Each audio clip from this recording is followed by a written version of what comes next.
Hello दोस्तों, मैं कुणाल आपका दोस्त आपको इस वीडियो में एलआईसी के माइक्रो बचत प्लान टेबल नंबर 951 के बारे में बताने वाला हूं। दोस्तों, एक सक्सेसफुल स्मार्ट इन्वेस्टर बनने के लिए अभी हमारे चैनल को सब्सक्राइब करें व बेल आइकन को प्रेस कर दें, जिससे नेक्स्ट वीडियो के नोटिफिकेशन आपको मिलते रहें। यह प्लान मुख्य रूप से कम आमदनी वालों को ध्यान में रखकर बनाया गया है। यह एलआईसी का सबसे सस्ता व पॉपुलर प्लान है। यदि आप जीवन बीमा लेने की सोच रहे हैं तो इस प्लान पर जरूर विचार कीजिए। दोस्तों, इस प्लान को मैंने एक एग्जाम्पल के द्वारा समझाया है। आप वीडियो को लास्ट तक जरूर देखें, जिससे आपको यह प्लान अच्छी तरह से समझ में आ जाए। आइए इस प्लान के बेनिफिट को देखते हैं जो हमें इसे लेने के लिए मजबूर करते हैं। दोस्तों, फर्स्ट, नो जीएसटी। दोस्तों, इस पॉलिसी में हमें किसी भी प्रकार का जीएसटी नहीं लगेगा। यह इस पॉलिसी का सबसे बड़ा बेनिफिट है। यदि हम एलआईसी के दूसरे प्लान की बात करें तो उसमें हमें हर प्रीमियम के साथ कुछ जीएसटी अमाउंट देना होता है, जो प्रीमियम में काउंट नहीं होता है। यहाँ हमें एक्स्ट्रा अमाउंट हर प्रीमियम के साथ देना पड़ता है, जिसका हमें कोई बेनिफिट नहीं मिलता है। दोस्तों, यदि हम एलआईसी के अदर प्लान की बात करें तो उसमें हमें बेसिक प्रीमियम के साथ कुछ जीएसटी अमाउंट भी देना होता है, इसका हमें कोई बेनिफिट नहीं मिलता है। यह बेसिक अमाउंट हो गया। फर्स्ट ईयर तक दोस्तों हमें बेसिक अमाउंट का 4.5% जीएसटी देना होता है। टोटल प्रीमियम 47,514 होती है। इस प्लान में हमें ओनली बेसिक प्रीमियम देना है। हमें जीएसटी अमाउंट से छूट मिल जाती है। हमें इस पॉलिसी में कोई भी जीएसटी अमाउंट नहीं देना होता है। दोस्तों, अदर प्लान में हमें सभी प्रीमियम पर कुछ ना कुछ जीएसटी अमाउंट देना होता है। फर्स्ट ईयर हमें 4.5% बेसिक परसेंट का जीएसटी अमाउंट देना होता है। सेकेंड ईयर से पॉलिसी पीरियड तक हमें बेसिक प्रीमियम का 2.25 जीएसटी अमाउंट देना होता है, जिसका हमें कोई बेनिफिट नहीं मिलता है। यह इस पॉलिसी का सबसे बड़ा बेनिफिट है। Second, no medical test. दोस्तों, इस पॉलिसी को लेने के लिए हमें किसी भी मेडिकल टेस्ट की जरूरत नहीं है, मीन्स किसी भी मेडिकल डॉक्यूमेंट की नीड नहीं है। Auto cover facility. दोस्तों, इस पॉलिसी के अंतर्गत हमें पेड अप वैल्यू का बेनिफिट तो मिलता ही है, इसके साथ ही आपको ऑटो कवर का बेनिफिट भी मिलता है, जिसके तहत कम से कम 3 वर्ष तक प्रीमियम का भुगतान करने के बाद किसी कारणवश आप प्रीमियम का भुगतान नहीं कर पा रहे हैं तो भी कुछ समय तक पूरे सम एश्योर्ड की कवरेज बनी रहती है। Fourth, very low premium. दोस्तों, इस पॉलिसी में हमें केवल बेसिक प्रीमियम को पैड करना होता है, इसलिए इसमें प्रीमियम कम हो जाती है। जीएसटी अमाउंट पैड नहीं करना होता है इस पॉलिसी में। Fifth, loyalty addition. दोस्तों, लॉयल्टी एडिशन का भुगतान हमें मैच्योरिटी के समय किया जाता है। हमें मैच्योरिटी के समय सम एश्योर्ड के साथ लॉयल्टी एडिशन का भी भुगतान किया जाता है। Cheapest plan. दोस्तों, यह एलआईसी का सबसे सस्ता प्लान है, क्योंकि इसमें हमें जीएसटी अमाउंट नहीं देना होता है। जीएसटी से हमें छूट मिल जाती है, इस कारण यह एलआईसी का सबसे सस्ता प्लान हो जाता है। Eligibility condition. दोस्तों, इस पॉलिसी को लेने के लिए मिनिमम एज 18 साल है, मीन्स 18 साल से कम उम्र के व्यक्ति यह पॉलिसी नहीं ले सकते हैं। मैक्सिमम एज 55 साल है, मीन्स 55 साल से अधिक उम्र के व्यक्ति यह पॉलिसी नहीं ले सकते हैं। 18 साल से लेकर 55 साल तक के व्यक्ति यह पॉलिसी ले सकते हैं। मिनिमम पॉलिसी टर्म 10 साल। दोस्तों, इसमें हमें कम से कम 10 साल के लिए यह पॉलिसी लेनी होगी। मैक्सिमम टर्म 15 साल, अधिकतम हम यह पॉलिसी 15 साल के लिए ले सकते हैं। Premium paying term regular premium. दोस्तों, हम जितने साल के लिए यह पॉलिसी लेंगे उतने साल तक हमें पॉलिसी की प्रीमियम पैड करना होगा। यदि हमने 10 साल के लिए यह पॉलिसी ली है तो हमें 10 साल तक पॉलिसी की प्रीमियम पैड करना होगा। Maximum age on maturity 70 year. दोस्तों, 70 साल की उम्र में इस पॉलिसी की मैच्योरिटी हो जाती है। यदि किसी व्यक्ति की उम्र 60 साल है तो उसे अधिकतम 10 साल के लिए यह प्लान दिया जा सकता है। प्रीमियम पेमेंट के लिए दोस्तों हमें यहाँ 4 अमाउंट मिलते हैं, monthly, quarterly, half yearly and yearly. इसे हम अपने अकॉर्डिंग चूज कर सकते हैं। Minimum sum assured. दोस्तों, हमें इस पॉलिसी में 50,000 कम से कम लेना होगा। इसे हम 5,000 के गुणक में बढ़ा भी सकते हैं, जैसे 55,000, 60,000, 65,000, 70,000। अधिकतम हम इस पॉलिसी में 2 लाख का बीमा ले सकते हैं। इस पॉलिसी के अदर बेनिफिट को देख लेते हैं। Tax benefit. दोस्तों, इस पॉलिसी में हम जो प्रीमियम पैड करते हैं उसे इनकम टैक्स के सेक्शन 80C के तहत टैक्स में छूट ले सकते हैं। मैच्योरिटी एंड दैट बेनिफिट पर मिलने वाला अमाउंट इनकम टैक्स के सेक्शन 1010D के तहत टैक्स फ्री होता है। Grace period. दोस्तों किसी भी पॉलिसी की प्रीमियम को पैड करने के लिए ग्रेस पीरियड अतिरिक्त समय होता है। यदि हमने quarterly, half yearly and yearly mode को चूज किया है तो हमें 30 दिन का अतिरिक्त समय मिलता है। यदि हमने मंथली मोड चूज किया है तो हमें 15 दिन का अतिरिक्त समय मिलता है। Loan facility is available after payment of 3 year premium. दोस्तों इस पॉलिसी में हम लोन ले सकते हैं, इसके लिए हमारी 3 साल की प्रीमियम पैड होना चाहिए। दोस्तों यह इनफोर्स पॉलिसी में सरेंडर वैल्यू का 70% लोन दिया जाएगा। यदि पेड अप पॉलिसी में सरेंडर वैल्यू का 60% लोन दिया जाएगा। Enforce policy and paid up policy क्या होती है यह समझते हैं। दोस्तों इनफोर्स पॉलिसी वह पॉलिसी होती है जिसकी सभी प्रीमियम पैड है, जो कंटिन्यू चल रही है। ठीक है। पेड अप पॉलिसी में दोस्तों क्या होता है, यदि उस पॉलिसी की 3 से 4 प्रीमियम पैड कर दी गई है और नेक्स्ट प्रीमियम पैड नहीं की गई है तो वह पैड अप में चली जाती है। इसमें हमें बेनिफिट घटे हुए सम एश्योर्ड के साथ जारी रहते हैं। ठीक है।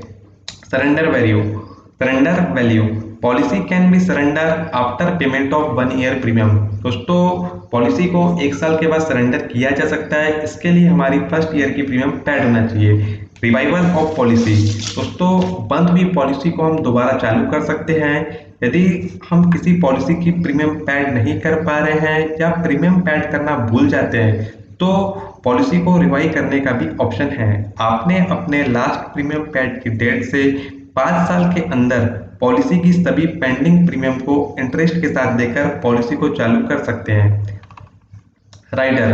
दोस्तों राइडर किसी भी पॉलिसी के लिए एक्स्ट्रा फीचर होते हैं, इसके लिए हमें एक्स्ट्रा प्रीमियम पैड करना होता है। इस पॉलिसी के साथ हम 2 राइडर ले सकते हैं, accidental benefit rider, first accidental benefit rider and second accidental death and disability benefit rider. दोस्तों इन राइडर को हम समझते हैं। एक्सीडेंटल बेनिफिट राइडर, यदि हमने यह राइडर लिया है वह पॉलिसी पीरियड के दौरान हमारी डेथ एक्सीडेंट से होती है तो उस केस में हमें बीमा धन का दुगना अमाउंट दिया जाएगा। यदि हमने 2 लाख का बीमा लिया है तो हमें 4 लाख का अमाउंट हमारे नॉमिनी को दिया जाएगा। Second accidental death and disability benefit rider. दोस्तों सेकेंड राइडर में फर्स्ट राइडर इंक्लूड है। ठीक है। यदि दोस्तों एक्सीडेंट में हम डिसेबिलिटी हो जाती है, मीन्स हम कमाने योग्य नहीं रहते हैं, तो उस केस में हमें 10 साल के लिए पेंशन दी जाती है एंड हमारी जो भी फ्यूचर की प्रीमियम है वह माफ़ कर दी जाती है एंड पॉलिसी की मैच्योरिटी टाइम पर हमें मिल जाती है। ठीक है। Paid up value. दोस्तों पेड अप वैल्यू पॉलिसी का एक अच्छा बेनिफिट होता है जिसके अंतर्गत यदि बीमा धारक ने कम से कम 1 वर्ष से ज़्यादा व 3 वर्ष से कम समय की अवधि के प्रीमियम का भुगतान कर दिया हो तो उसके बाद भी किसी कारणवश प्रीमियम का भुगतान नहीं कर पा रहा हो तो पॉलिसी की कवरेज खत्म नहीं होती है, बल्कि पॉलिसी के बेनिफिट घटे हुए सम एश्योर्ड के साथ जारी रहते हैं। ठीक है। Auto cover premium pad for 3 year less than 5 year 6 month auto cover. दोस्तों यदि बीमा धारक ने 3 वर्ष से ज़्यादा लेकिन 5 वर्ष से कम अवधि तक के प्रीमियम का भुगतान कर दिया हो और किसी भी कारणवश वह प्रीमियम का भुगतान करना बंद कर दिया हो तो भी अगले 6 महीने तक पूरे सम एश्योर्ड की कवरेज बनी रहती है। दोस्तों second premium pad for 5 year and above 2 year auto cover. दोस्तों यदि बीमा धारक ने 5 साल या उससे ज़्यादा वर्ष अवधि की प्रीमियम पैड कर दिया है तो और नेक्स्ट प्रीमियम को वह पैड नहीं कर पा रहा है या पैड करना बंद कर दिया हो तो अगले 2 साल तक फुल सम एश्योर्ड की कवरेज बनी रहती है। दोस्तों इस प्लान को हम एक एग्जाम्पल के द्वारा समझते हैं जिससे आपको यहाँ अच्छी तरह से समझ में आ जाएगा। राम की उम्र 30 साल है, उसने LIC का माइक्रो बचत प्लान लिया है, उसने अपना 2 लाख का बीमा किया है 15 वर्ष के लिए। दोस्तों नेम राम, उसकी एज 30 साल है, उसने 15 साल के लिए यह प्लान लिया है, इसलिए 15 साल तक उसे पॉलिसी की प्रीमियम पैड करना होगा। उसने 2 लाख का बीमा धन लिया है। प्रीमियम दोस्तों यदि वह ईयरली मोड चूज किया है तो यदि उसने ईयरली मोड चूज किया है तो 9,753 रुपये की प्रीमियम पैड करना होगा। यदि उसने हाफ ईयरली मोड चूज किया है तो उसे 4,928 रुपये की प्रीमियम पैड करना होगा। यदि उसने मंथली मोड चूज किया है तो 856 रुपये की मंथली प्रीमियम पैड करना होगा। दोस्तों यदि उसने ईयरली मोड चूज किया है तो वह टोटल 15 सालों में 1,46,295 रुपये की प्रीमियम पेड करेगा। दोस्तों इस पॉलिसी में यह जो प्रीमियम है इसमें ओनली बेसिक प्रीमियम है, इसमें जीएसटी अमाउंट इंक्लूड नहीं है। यह इस पॉलिसी का सबसे बड़ा बेनिफिट है। दोस्तों 15 साल होने के बाद यह पॉलिसी मैच्योर हो जाती है। मैच्योरिटी पर उन्हें 2,65,000 रुपये का राम को भुगतान कर दिया जाता है। इसमें 2 लाख का बीमा धन है प्लस 65,000 का लॉयल्टी एडिशन है। 15 साल होने के बाद राम को मैच्योरिटी का भुगतान कर दिया जाता है। दोस्तों किसी भी पॉलिसी में दो सिचुएशन हो सकती है। First, policy holder policy period तक सर्वाइव करता है, मीन्स पॉलिसी पीरियड के दौरान राम को कुछ नहीं होता है। यदि पॉलिसी पीरियड के दौरान राम को यदि कुछ नहीं होता है तो अंत में उसे मैच्योरिटी बेनिफिट का भुगतान कर दिया जाता है। सेकंड केस, पॉलिसी पीरियड के दौरान यदि राम की डेथ होती है तो उन्हें उनके परिवार को क्या बेनिफिट मिलते हैं यहाँ देखते हैं। दोस्तों डेथ बेनिफिट, यदि दोस्तों डेथ पॉलिसी लेने के 5 साल के अंदर होती है तो उनके परिवार को सम एश्योर्ड का भुगतान कर दिया जाता है। यहाँ पर सम एश्योर्ड 2 लाख का है। यदि डेथ पॉलिसी लेने के 5 साल के बाद होती है तो उनके परिवार को sum assured plus loyalty addition का भुगतान कर दिया जाता है। इसे हम एक एग्जांपल के थ्रू समझते हैं। माना राम की डेथ पॉलिसी लेने के 4 साल बाद हो जाती है, अब क्या होगा उसके परिवार का? उसके परिवार को निम्न बेनिफिट मिलेंगे। दोस्तों राम ने 30 साल की उम्र में यह प्लान लिया था, 33 साल की उम्र में उसकी डेथ हो गई। 33 साल तक उसने पॉलिसी की 4 प्रीमियम पेड कर दिया था, ठीक है। दोस्तों उसकी डेथ 5 साल के अंदर हुई है, इस कारण उसे ओनली सम एश्योर्ड का उनके परिवार को भुगतान कर दिया जाएगा। माना राम की डेथ पॉलिसी लेने के 6 साल बाद हो जाती है, अब क्या होगा उसके परिवार को निम्न बेनिफिट मिलेंगे जो है।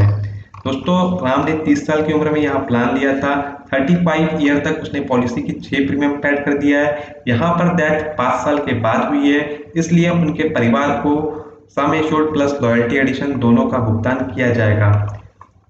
दोस्तों यदि डेथ एक्सीडेंट से होती तब उसके परिवार को अतिरिक्त 2 लाख रुपए मिलेंगे यदि राम ने एक्सीडेंटल डेथ बेनिफिट राइडर लिया है तो। दोस्तों यह राइडर, इसके लिए हमें एक्स्ट्रा प्रीमियम पेड करना होगा। इसके लिए उसे ईयरली 9,853 रुपये की प्रीमियम पेड करना होगा।